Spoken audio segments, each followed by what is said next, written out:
my beautiful people.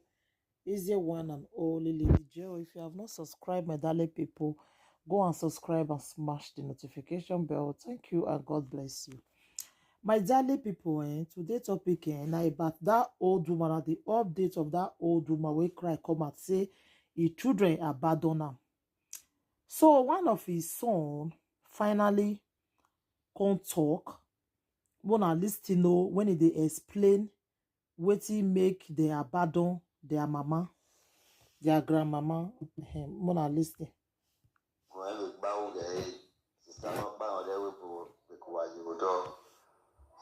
So no gbera ona duki on me ogbali je me so wa ave money je me pela de je me lenye o wa de je me okin no nwa ne ke na wono mu ke oyi mu we na ya de yin wa de na ogbali mi je me no kun to e oki on me ni okeke o te me no bia ge my boy ni a se prince obiro ni gbe no ona ido kweko yi je me ko no do mo me ni no do gbeti ye we palowa ona we bi wa we yi brai no we le oteme no ko no do gyo na we gbina we ni me go e ko na you need the whole world ni ya eme na dey ogre asunu do masunu video na ya na egbe ni makere se ya we ni we ku wa ko na no te ma we ka wa ya la la re we si me osima dia wa ilala oye we ka we police ana ya we to e do no kekefo eyi we yi ko e only the police ya we mu me I don't know so mo no na gba obi je te mi dan ya wo the government ke wa so agwa yi mai o te me no ku no dion o ka do pe akale je me gbogbo re no gbera He say because he tell his sister say make they take care of their mama, this their mama. Now he make they can't begin to insult him. Now they can't even draw him now. Go ayelala. Hey, because they take care of your own mama. Now wow. In my first video. Or do pe akalo. I be penalty ni ya friend. He said that his sister. Now if I use this knife, take the big one, take cut their mama for farm. Hey. Oda laja we gbije me nanya. Oda laja wo pe no akalo da se nya ye gbe na bi ni agero pa na inu na se gbe na we ge ya kian. It's not that class when they use take cut the mama.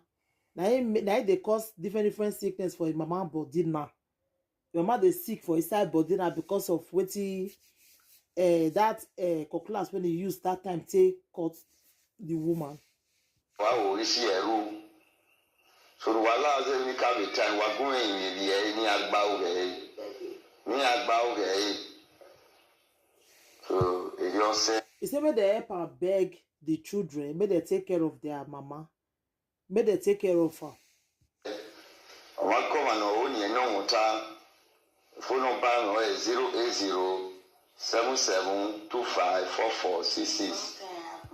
So Is there anybody wey want ask a question? May they call her with this number. You go to the phone number 08077254466. When on ya we mo media stisi adi mo media ya ile ko the police know or no be akalije dete agbono maze daje o gbalijo wo e come to kan ipo yin ma. He say what make as they draw and go police, make the help and ask am why they draw and go police, wetin he do am, whether na bad thing he tell am say take care of your mama. Now he can't turn another thing. No, he say want make the whole world make the help and ask the sister. Ni ya be get yo. Ke we we zero ma jawo ya la no te. Oga e na go ga mu bo. Na ya kwiku na e mari ji ni yari ya. Aye la ki ba kai ma wo e. E we mo bo wo. Aye la be zoro na egbe. So e no yet to know some more. He say if they go the ayelala, if he get hand for anything, no ayelala go see kill him. If you not see if you don't plan anything bad, either like go see kill the first way carry and go there. If I at any time, me I do kin or nyari. Wala o to no jo no ku na no bi je no jo da fun e ni wa gun eyin mi e lórí ohun ye me family matter. Lórí ohun ye family matter. O ya do ri o te no ku. E ma ri je me ke aso ame so wo wa. He says since when the boy say marry that his sister, na him quarrel enter their house. Temenuku, no be we bodo, wa gume yin egbo, wa gume yin ni ra, wa yin je jo da fun e. Wa yin jo da fun, wa yin ro da fun, wa yin no temenuku. No ri o meta ya ti e no ko yin me no la o. Wa yin o da fun e. E yakubo ku gbe na ya si mi je me. Ni ale we no gbe ra mi na ja ni ya, ni le gbe ra ni no la o wo ro bo we ko. Ebi nye no we na se so ni mu fu ne ije me no ta mi ya gbon ni ni ya ya e de ko.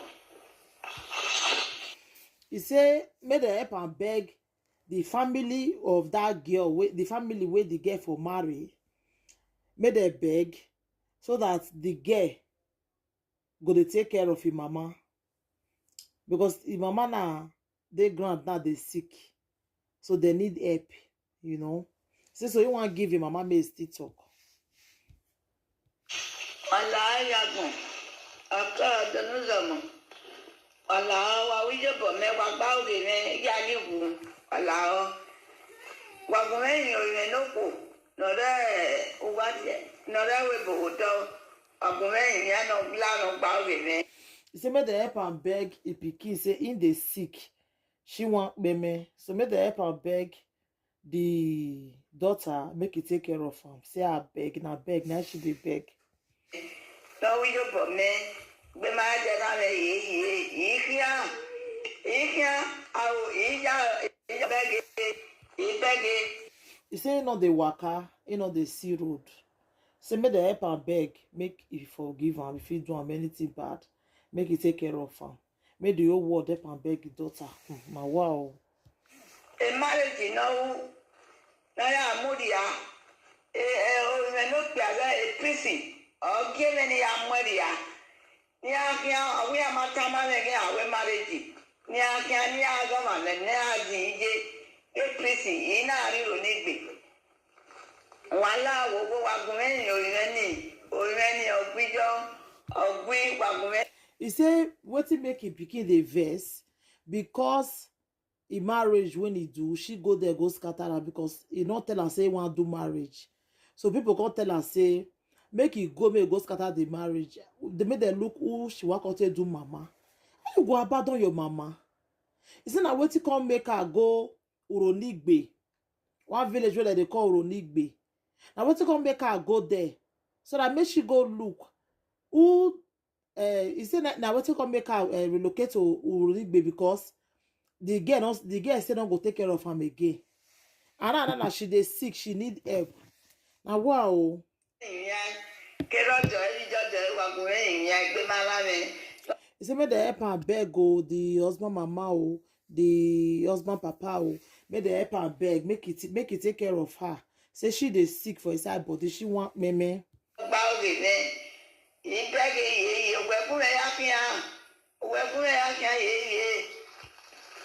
He say leg not dey let am take waka, she no dey feel waka, she dey sick for inside body well.